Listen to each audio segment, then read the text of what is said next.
प्राचीन समय में उज्जैन बहुत धनी राज्य था। उस समय उज्जैन पर राजा पुष्पमणि का राज था।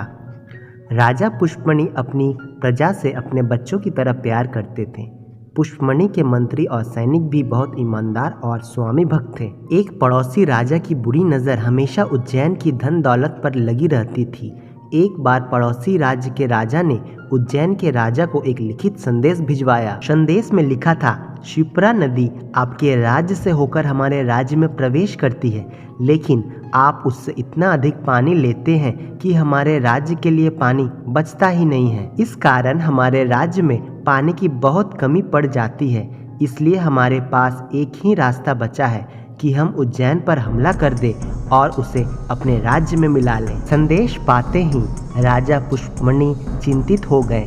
उन्हें समझ नहीं आ रहा था कि पड़ोसी राज्य की इतनी बड़ी सेना से वो कैसे मुकाबला करेंगे। अभी वो कोई फैसला भी नहीं ले पाए थे, लेकिन पड़ोसी राज्य ने तो अचानक उज्जैन पर हमला ही कर दिया।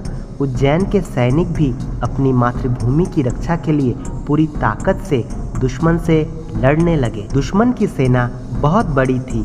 उज्जैन के सैनिक पूरी शक्ति से लड़ रहे थे, परंतु वो हारने लगे और दुश्मन सेना धीरे धीरे राजधानी की ओर बढ़ने लगी। राजा पुष्पमणि को महल में ही युद्ध भूमि के समाचार मिल रहे थे। राजा पुष्पमणि ने सोचा, मेरे सैनिक बहुत बहादुर और स्वामी भक्त हैं, लेकिन पड़ोसी राज्य की सेना बहुत बड़ी है। जिस तरह से युद्ध चल रहा है उसके हिसाब से तो कुछ दिनों में ही मेरे सारे सैनिक मारे जाएंगे और मेरे उज्जैन राज्य पर भी शत्रु राजा का अधिकार हो जाएगा। बहुत सोच समझकर राजा ने अपने मंत्रियों को बुलाया और कहा कि मैं युद्ध के बारे में कुछ परामर्श करना चाहता हूँ। सारे मंत्रियों की बैठक लग गई और चर्चा शुरू हुई। राजा ने कहा, हमारे सैनिक रोज कम होते जा रहे हैं। क्या आप लोग ये युद्ध जीतने का कोई उपाय सुझा सकते हैं? क्या आप लोग कोई सलाह दे सकते हैं जिससे हम अपने राज्य को बचा लें और यह युद्ध जीत जाएं? युद्ध में दुश्मन के भारी पड़ने से मुझे बहुत चिंता हो रही है। राजा पुष्पमणि के सभी मंत्री बहुत बुद्धिमान थे। राजा की बात सुनकर वो आपस में विचार करने लगे। थोड़ी देर विचार करने के बाद सभी मंत्री एक निर्णय पर पहुंचे। उनमें से एक मंत्री खड़ा होकर बोला, महाराज, आप अब युद्ध की बिल्कुल भी चिंता न करें। अपनी सारी चिंता हम पर छोड़ दें। आप सिर्फ इतना कीजिए कि आप खुद को राजमहल में बंद कर लीजिए और जब तक हम शत्रुओं को पराजित न कर युद्ध समाप्त कर न देते हैं तब तक आपको बाहर नहीं निकलना है। राज्य में किसी को भी आपकी परछाई तक नहीं दिखनी चाहिए। सबको यह लगना चाहिए कि आप मर गए हैं और आप इस दुनिया में ही नहीं हैं। बाकी सब काम हम देख लेंगे। राजा ने पूछा कि यह नाटक करने की क्या लाभ है? इससे हम युद्ध कैसे जीतेंगे? और यदि मेरे मरने की बात सुनी तो हमारी सेना भी घबरा जाएंगी। मंत्री ने कहा कि महाराज, आप चिंता न करें, जो भी होगा अच्छा ही होगा। राजा ने अपने मंत्रियों की बात मान ली और राजमहल के एक कमरे में छिप गए। राजा के छिपते ही मंत्रियों ने यह घोषणा कर दी कि राजा पुष्पमणि की मृत्यु हो गई है। अपनी बात को सही दिखाने के लिए मंत्रियों ने राजा की नकली शव यात्रा भी निकाली और फिर उसका अंतिम संस्कार भी कर दिया। यह सब इसलिए भी किया गया जिससे कि पड़ोसी राजा तक यह समाचार बिना पहुंचाए ही पहुंच जाए। जल्दी ही राजा पुष्पमणि की मृत्यु का समाचार पड़ोसी राज तक पहुंच गया। यह सुनकर शत्रु राजा की खुशी का ठिकाना नहीं रहा।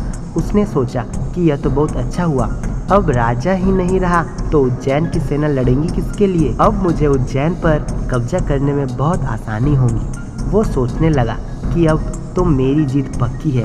इसीलिए युद्ध की थकान उतारने के लिए वह मस्त होकर नाच गाने में लग गया और उसने अपनी सेना की ओर ध्यान देना बिल्कुल छोड़ दिया। इसी बीच उज्जैन के मंत्रियों ने उसे एक पत्र लिखा। पत्र में उन्होंने लिखा, महाराज, आपको यह तो पता ही है कि हमारे राजा पुष्पमणि अब नहीं रहे। उनकी अनुपस्थिति में हम युद्ध भी नहीं कर सकते। अब हम लोग सोच रहे हैं कि क्यों ना हम आपको ही अपना राजा मान लें। आप समझिए कि उज्जैन अब आपका अपना ही राज्य है। आप उज्जैन आइए, हमारी जनता आपका स्वागत करेगी और हम आपको उज्जैन का राजमुकुट पहनाएंगे। अपना संदेश भेजकर उज्जैन के मंत्री शत्रु राजा का स्वागत की तैयारी में लग गए। उन्होंने अपनी सेना को भी इस बात का संकेत दे दिया कि स्वागत की पूरी तैयारी कर ली। मंत्रियों का संदेश पाकर शत्रु राजा को भी बहुत ज़्यादा खुशी हो गया और अपनी बढ़ाई मारते हुए उन्होंने मंत्रियों से बोला, मैं तो पहले से ही यह जानता था कि इस युद्ध में जीत मेरी ही होगी।